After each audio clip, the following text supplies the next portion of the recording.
Assalomu alaykum hurmatli vatandoshlar va odatdagi yangiliklarimizni boshlaymiz. Boshlashdan oldin katta iltimos, meni ko'rayotgan bo'lsangiz, podpiskani bosinglar. Podpiska bizning kanalimizga rivojlanishiga juda ham yordam beradi. Iltimos, shuni bosib qo'yinglar. Moskva hamda Moskva oblasti va Sankt-Peterburgdagi hamyurtlarimizga 10 yillik stajiga ega ishonchli dokument xizmatlarini taklif qilamiz. Registratsiya va uni продление qilish, трудовой договор, уведомление, spravkalar, проверка bazalar xizmatlari mavjud. Muhim eslatma, Amina ilovasi to'liq ishlamaganligi sababli registratsiya qilmaganlar zudlik bilan ushbu xizmatdan foydalaning. Hoziroq ekrandagi raqamlarga qo'ng'iroq qiling yoki WhatsAppdan yozing.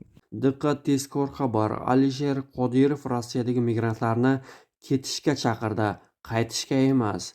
Alisher Qodirov nima demoqchi? Ushbu videoda barchasini bilib olishingiz mumkin. Assalomu alaykum qadrli mehmon. Videodan to'liq xabardor bo'lish uchun videoga like va podpiskatsiya tugmalarini bosib qo'ying. Rossiyadagi migrantlarni men u yerdan ketishni chaqirdim, qaytishni emas. O'zbekistonga qaytish masalasi bugungi kunda men boya so'zimni boshida aytib o'tganimdek ish bilan ta'minlash masalasida o'zimizga xos masalalarimiz bor. Lekin o'zbek fuqarosi, o'zbek ishchisi shunaqa mehnatkash, intizomli va tartibli ishchiki, bugun mana sobiq Sovet o'lkalari bo'lsin, Sharqiy Yevropa davlatlari bo'lsin, hatto mana Skandinaviya davlatlari bo'lsin, arab davlatlari bo'lsin, o'zbek mehnat kuchiga zarurat bor ekanligini ta'kidlab o'tishyapti. Va biz bu imkoniyatlardan to'g'ri foydalanishimiz kerak.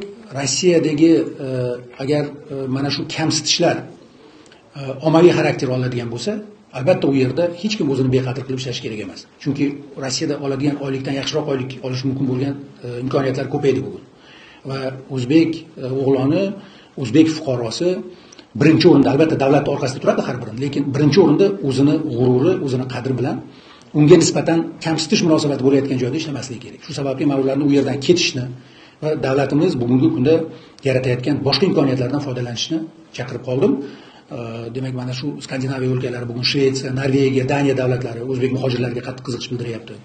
Yoki bo'lmasa o'sha Pribaltika davlatlari, Boltiqbo'yi davlatlarida bugun mehnat muhojirlariga katta zarurat bor.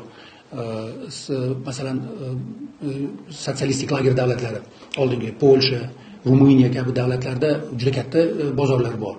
Hatto Yevropani o'zida, masalan, Avstriya, Germaniya mana hamshiralarimizga qancha ishtiyoq bildirishyapti. Bularning hammasi juda katta mehnat bozori. Va o'zbek ishchisi bugun ularning malakasiga tayyorlanib, mana shu bozorlardagi imkoniyatlardan keng foydalanishi mumkin.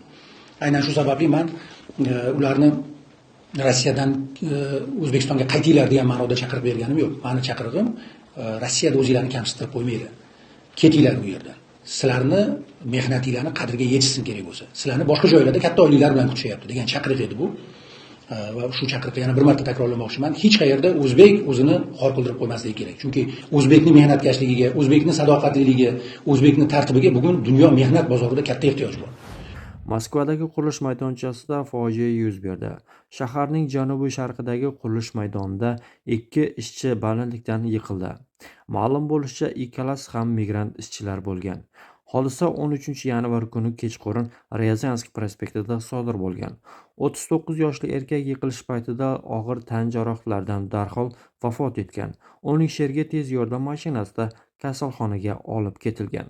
Shunga o'xshash baxtsiz hodisa ilgari Moskva viloyatining Elektrostal shahrida ham sodir bo'lgan edi. U yerdagi omborda tozalash kompaniyasi xodimi harakatlanayotgan lift ostiga tushib qolgan.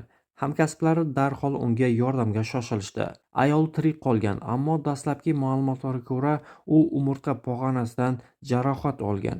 Ikkala holat ham xavfsizlik qoidalari buzilgan taqdirda inson hayoti uchun qanchalik xavfli bo'lishi mumkinligini ko'rsatadi. Shavkat Mirziyoyev Shvetsiya, Daniya va Norvegiya bilan kelishuvga erishib, fuqarolarimizni yuqori daromadli ish o'rinlariga yuborish mumkinligini ta'kidladi. Masalan, norvegiyalik ish beruvchilar shu yilning o'zida 3000 fuqaroni o'zlari o'qitib, ularga Yevropa standartlari asosida sertifikat berishga tayyorligini bildirgan. Shvetsiya esa grant ajratib, ijtimoiy xodimlarni tayyorlash va joriy yilning o'zida 500 nafarni ishga olishni taklif bermoqda. AQShdagi elchimizga ushbu davlatda mavsumiy ishlar jalb qilinadigan davlatlar ro'yxatiga O'zbekistonni kiritish bo'yicha muzokaralar o'tkazish topshirildi. Moskvadagi kuchli qorga kommunal xizmatlar dosh berolmayapti va bu tasodif emas.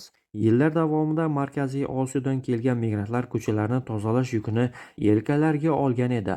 Ammo ommaviy reydlar, deportatsiyalar va xavfsizlik tahdidlari haqidagi vahimalardan so'ng ularning ko'pchiligi ketdi. Biroq ko'chalar o'zidan o'zi tozalanib qolmas ekan.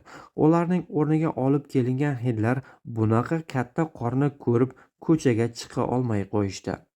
Noiloj mahalliy aholining o'zi belkuraklar bilan tashqariga chiqdi.